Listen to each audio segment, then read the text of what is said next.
Detroit Lions fans, Detroit Den 313 back with another one. Hot news off of the presses, man. Just getting ready to start this combine. There's things happening. People are talking to people. Other people are talking to people. People are looking people in the eyeballs, formally, informally, excited about it. Steve, school to people on what's going on. There's some interesting stuff going on, Will.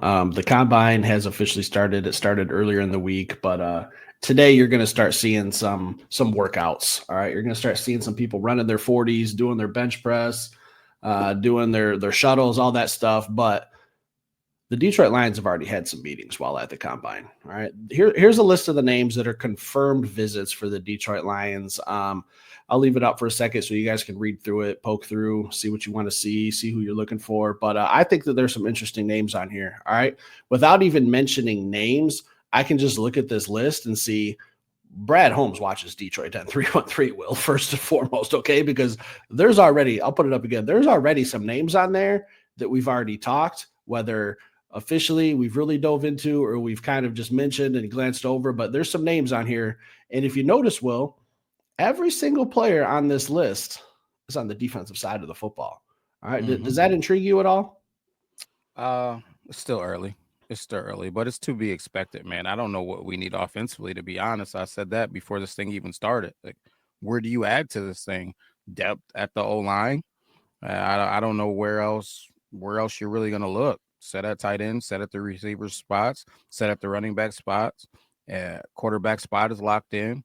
I don't really know why you'd be looking at offensive players unless you just thought somebody was just a can't pass offensive guy, and I don't see that in this draft. So makes sense to me. Well, I'm with you, and I agree. I'm just a little surprised that every year when these lists get leaked out, I look at them and I think there's always a guy on there that I say is the who guy, the guy that I haven't really heard of, the guy that kind of surprises me.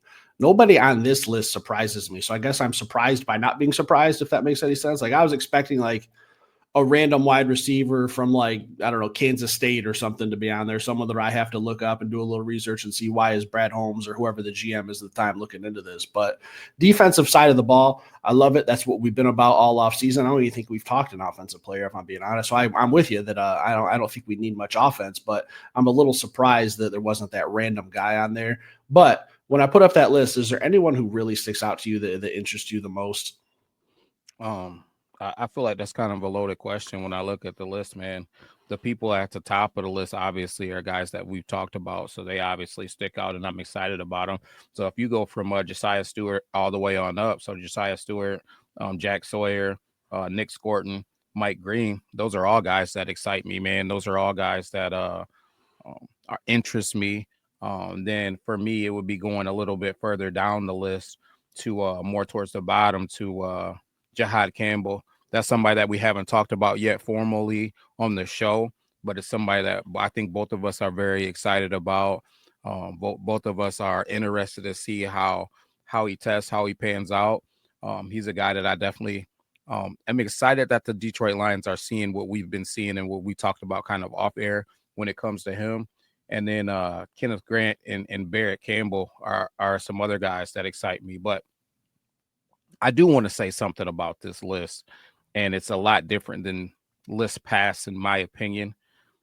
We did a show talking about us losing the head of scouting for Detroit to go be the GM for Notre Dame.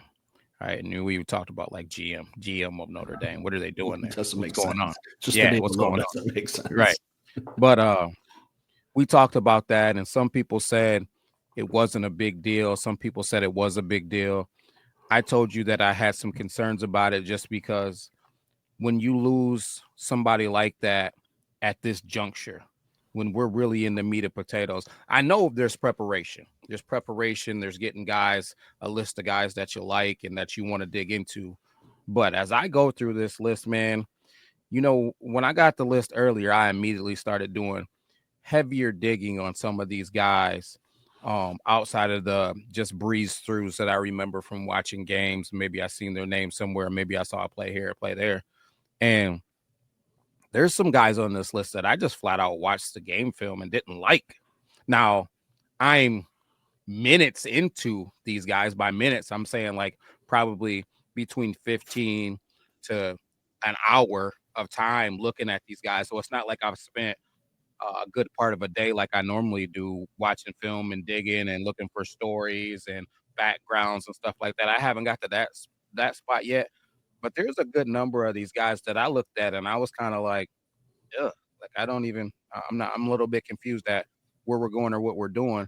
Where in years past, I've seen guys, and even if they were a little slow of foot, or even if they weren't super physically strong, like I could see where we were going. So, um, I don't know, man. That's something that kind of stood out to me. I don't know if it's a thing or not a thing, but um, I hate to potentially, and I know we're not a big enough deal, man, to where a GM is going to see us and just start bad mouthing somebody. But I hate to give negative momentum to anybody's name specifically when they're trying to go feed their families or go after their dreams. But so I won't say any individual names for that specific reason alone. And I don't want to just have poor energy to somebody chasing their dreams. But there's uh there's some people on that list, Steve, where I was like, mm, mm. I didn't even know where he would fit with the Detroit Lions.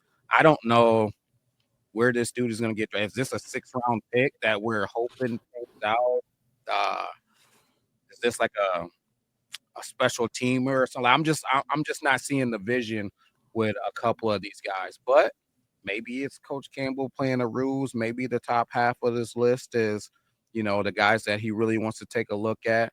Maybe it's just so early in the list that we haven't seen everybody, and it's going to make a little bit more sense. But um, I don't know, Steve. Did you have any guys on that list that you were kind of like, I'm not really feeling him, or I don't really. Um, I'll put it up again. There's a couple of guys on here that I need to do some research on. I'll be honest, like Iowa linebacker Jay Higgins, Penn State linebacker Cody King, Minnesota Cody Lindbergh. Like those are guys that I've heard of from watching a lot of Big Ten football.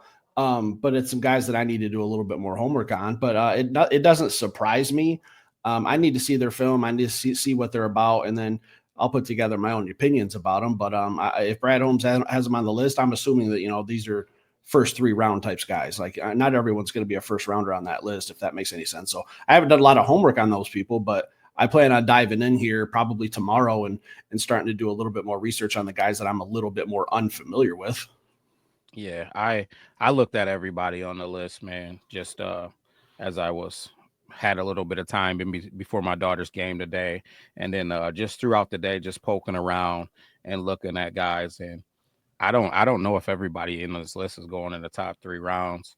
Um, I don't know, man. It's just I just remember this, and here's why I'm saying it. There was guys that we just randomly brought in for local visit workouts over the past couple of years.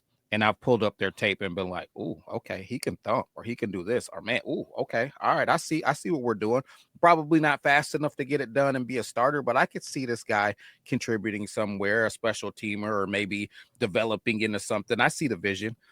It's a couple of guys I don't see the vision. Maybe it's just early on in the game, man. And as I look at them some more, I'll see uh I'll see some more from them. Or maybe we just haven't been able to comb through as thoroughly as we have in the past, man. And maybe some guys slipped through that maybe wouldn't have normally slipped through. Yet remains to be seen, man. Am I worried about it? No, because there's uh a bunch of dudes. Like I said, the top half of this, and then 3, 4 more of them that I really like. Barrett Carter. He's a sleeper, man. He's a dude that I feel like is super explosive. He's a guy that I feel like is pretty electric. He's a guy that I liked before we even saw this list. So let's not get crazy or nothing like that. But it's just something that I noticed, man. I like to talk about the little intricacies that I noticed, man. And there's a couple of guys on here that I was like, I couldn't see this guy playing for the Detroit Lions ever. And some of it is a testament to our roster, right? We got Jack Campbell's and Alex Anzalone's and DJ Readers and Aiden Hutchinson's and Brian Branches and Kirby Joe. I mean, the list goes on. Meek Robertson's and Terry and Arnold's. Like, it's not an easy roster to break into. I don't want to make it like this is just a trash prospect list, but we've been combing through prospects, man, and there's so many people that I really, really like, and I know I can speak for you because we got a lot of crossover guys that we both like, and I'm not seeing them on this list. and you start subbing some of those guys in, I think maybe they're a better fit than some of the guys I see. But at the end of the day, it could also be some of these guys, maybe they're fifth rounders, maybe they're fourth round projections, maybe they're, maybe they're guys that he's looking at grabbing later on that could be something that somebody could develop into something. I tell you this Jalen McLeod, man, from Auburn, man, he's another one. He looks like he's not going to be ready. And I know you hate, I know you No, hate the I'm word. no more projects. No more I projects. know, I I don't was going to care. say, but I'm done.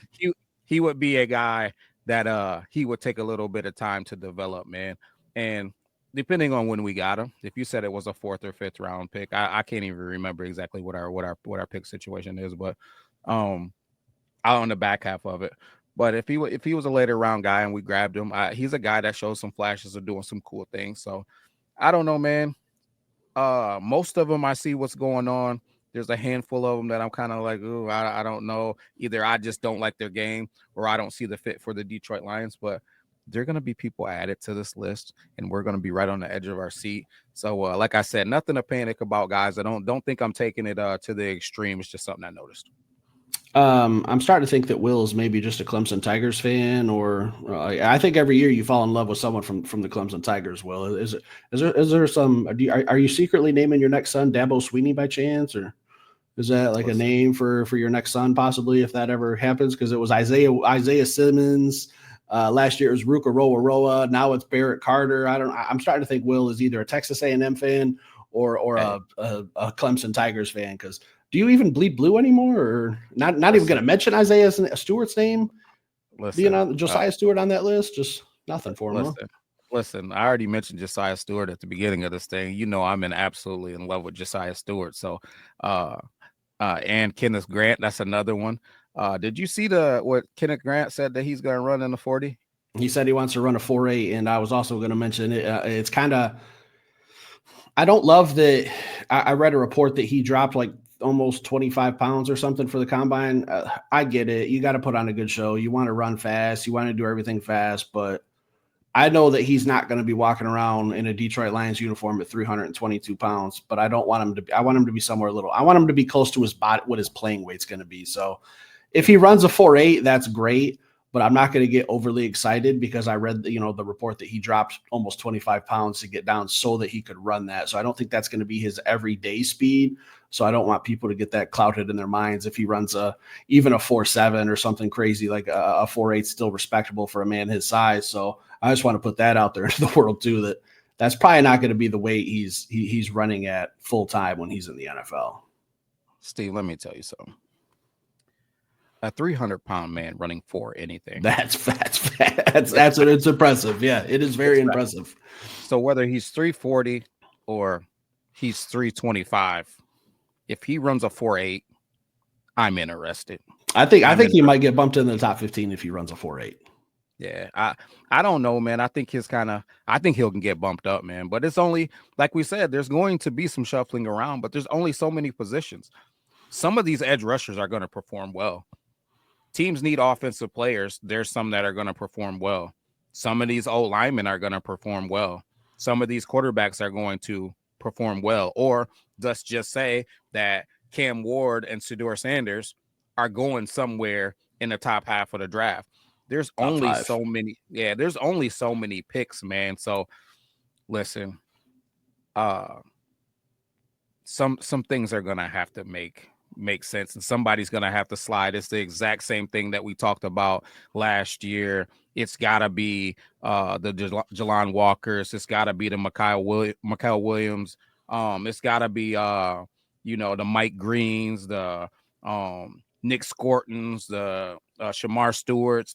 Somebody has to slide because you can't pick two people with your pick. So it's a matter of who's it gonna be. How's this thing gonna unfold? One thing that really interests me is this, Steve. I've been screaming trade back in this draft. As we look at this list formally of who we've talked to, I was just thinking to myself, how can I get three of these guys? What does that look like? You know what I mean? How can I get three of these guys on this list? So how can I go give, like, if Kenneth Grant is an early second round pick, is that trade back scenario where I was talking?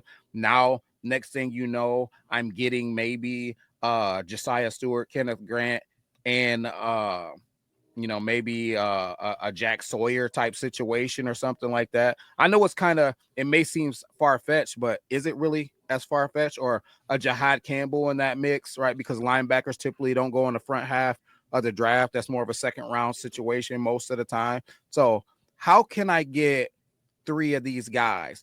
Do I trade back with somebody and get an extra third round pick or extra second round pick, or you know what I mean? So, or can I get 2 of these guys and some of those guys that we talked about on the back end of this thing, man? So I don't know, man. I keep saying Shamar Simmons, man, but Kobe Bryant is another corner that I like, man. Um, I, I just think the potential is endless as far as this draft and maneuvering. I would be very surprised, Steve, if Brad Holmes does not maneuver in this draft, whether it's to trade up and go get, hey, maybe Nick Scorton or Mike Green is his guy. Maybe he trades up into the earlier 20s like he did for Terrion Arnold, or the late teens to go get one of those 2 guys. Or Jack Sawyer is a guy that I could see a trade back situation. Maybe I'm trying to get Jack Sawyer and Josiah Stewart. You know what I'm saying? Like, I just think it's as I look through this list, man, the possibilities are literally endless, man. And I'm on the edge of my seat with what might go on draft day. I think it could be exciting. You want me to tell you how we can make all that happen? How we leave with at least 2, maybe hopefully 3 of those guys? We have to hope that there's a lot. I think wide receiver in corners is probably like the one position group that's deep, because you got a lot of corners who can play safety. Wide receivers, most teams carry 5, 6 of them. I think if we have a lot of safety, and maybe not safeties, but corners and wide receivers who really move up in the draft with a good combine workout, I think that pushes these defensive guys more likely to us. So let's say, like last year, the first pass rusher was at like pick 15 or something like that. Was it Dallas Turner was the first pass rusher off the board at pick 15, and it was halfway to us, and that we still had a long way to go, but there were still a lot of offensive names on the board, if I remember right. So if we have some guys come to this combine, wide receivers, maybe a running back, if another running back can sneak into the top 15 or something like that, a safety, a corner, it just takes a couple guys to be kind of surprise picks that'll really help out the Detroit Lions. And then if you get to pick 28 and you got 8 guys that Brad Holmes has first round grades on, I can 100% see a trade back to like pick, I'm just throwing out a number, 35, and maybe we gain a pick like 49 or something like that. And then we have 3 picks in the top 60, and those are second round guys or second round picks with first round talent, just like we saw with Brian Branch and Sam Laporta. Like, there's a way it can happen by trading back, but I think we're going to need a little help. I think we'll need some wide receivers to step up, some corners, maybe a Jackson Dart to have a really good pro day or combine, and maybe he wows a team, and a team who needs a quarterback, sees that he's still on the board at pick like 18 or something, and they trade back in to come get him. Something like that could really help us out, but I don't know how much I'm willing to bet on it. But if we could, I'm with you. If we could leave this draft with, I'd be happy with 2. 3, I'm over the moon. 3, I'm going to San Francisco. Well, if we can get 3 of these guys on this list that we really love, and maybe one that we can see as kind of a role player to come in and get some snaps. Like I really like the kid from Kentucky, the defensive tackle. He's kind of flying up my radar. I can't think of his name right now.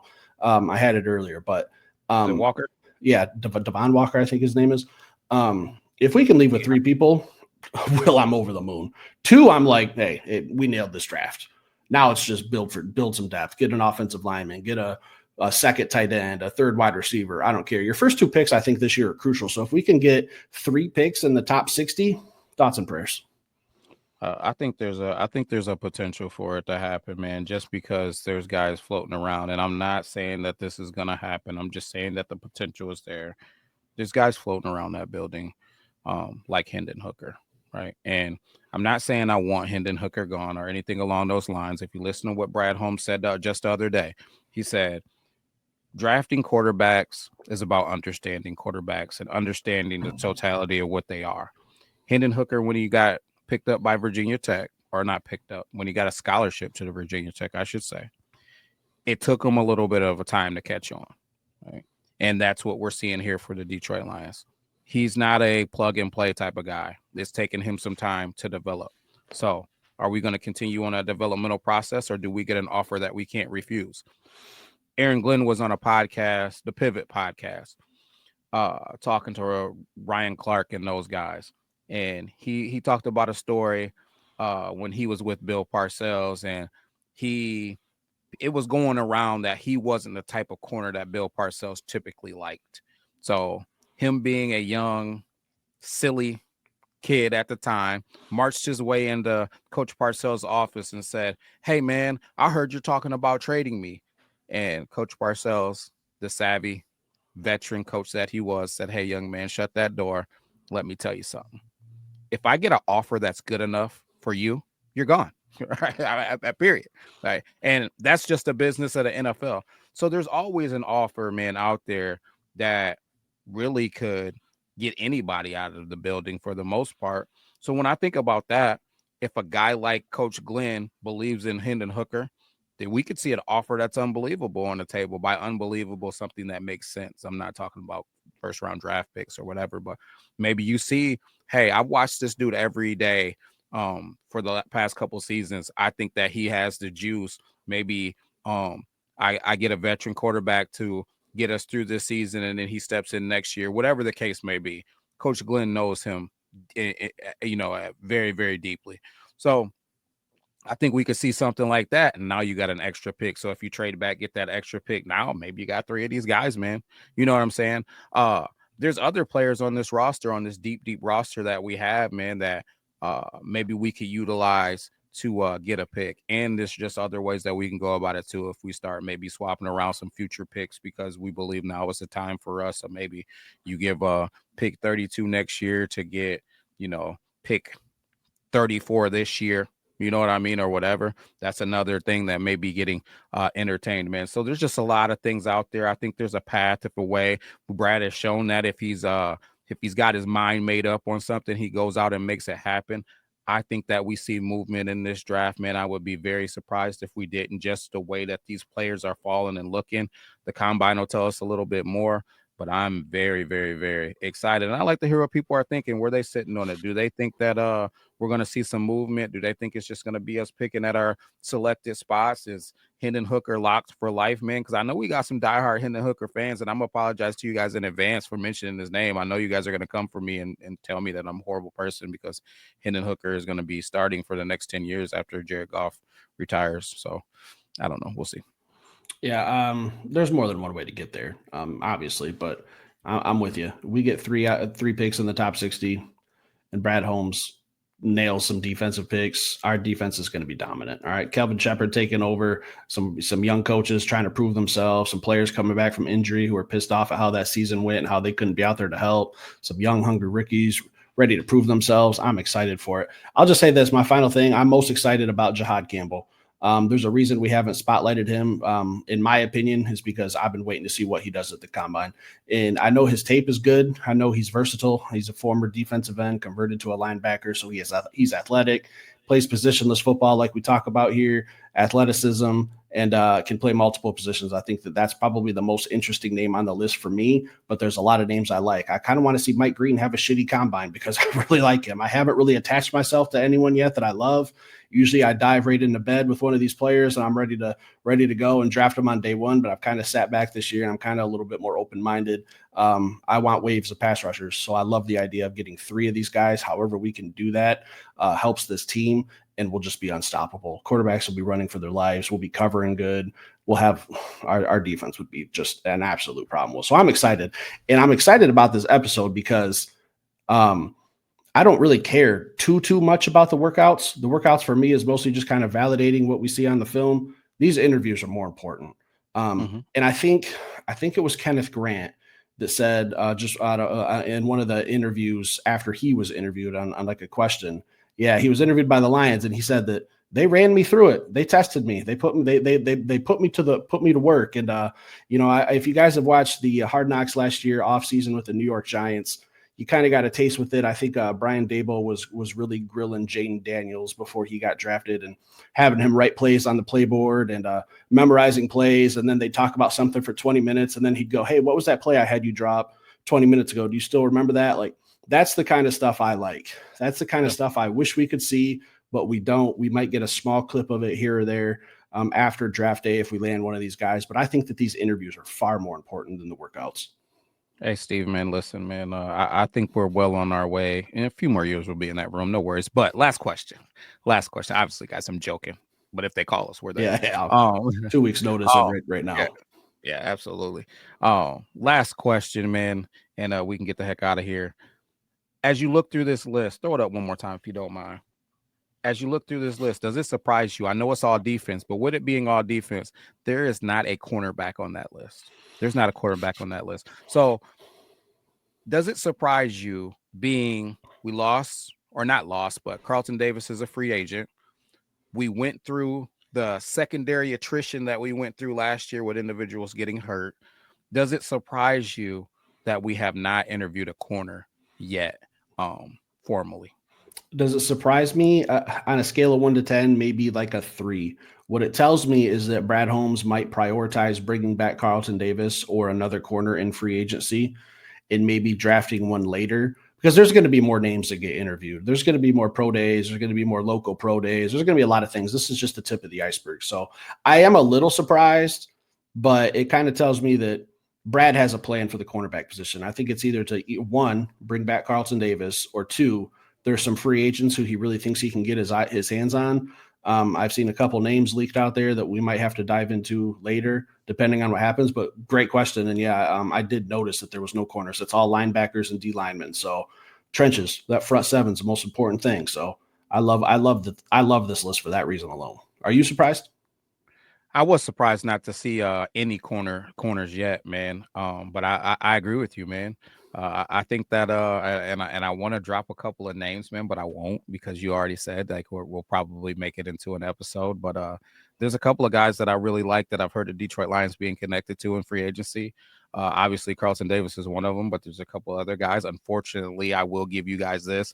I did not hear about my guy, DJ Reed. I haven't heard his name connected to the Detroit Lions just yet, but there's some other guys that I've heard, and I'm sure most of you guys, or a lot of you, have seen them.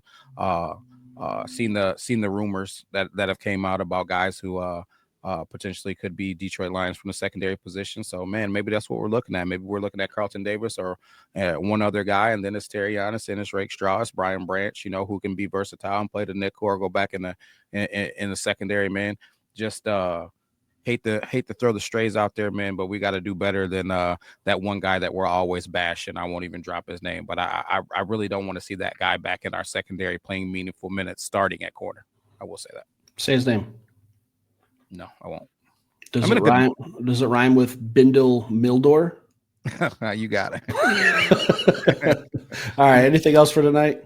That's it, man. Guys, this is the tip of the iceberg. Off-season stuff's going to start heating up. We got these rumors, got these players coming in. We got some free agency coming up. We got the draft coming up. It's hot and heavy. Subscribe, hit that like button. We'll be back later with another show. Peace.